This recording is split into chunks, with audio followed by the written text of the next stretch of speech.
এক ছিল ছোট্ট এক সাদা খরগোশ। তার নাম ছিল চাঁদু। চাঁদু খুব চঞ্চল আর দুষ্টু ছিল। সারা দিন এদিক সেদিক লাফিয়ে বেড়াত। কিন্তু একটা সমস্যা ছিল, সে কখনোই নিজের দায়িত্ব ঠিকমতো পালন করত না। একদিন তার মা তাকে বলল, চাঁদু, আজ তুমি একটু খাবার জোগাড় করে আনবে, আমি অসুস্থ।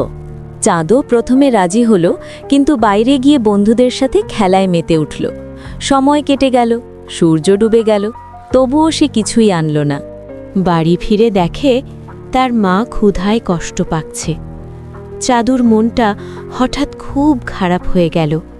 সে বুঝতে পারল তার অবহেলার জন্যই মায়ের এই অবস্থা। পরদিন ভোরে চাঁদু নিজেই বের হলো।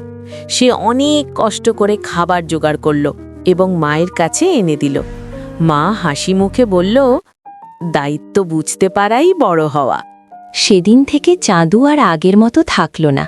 সে বুঝে গেল মজা করার আগে দায়িত্ব পালন করাই সবচেয়ে গুরুত্বপূর্ণ।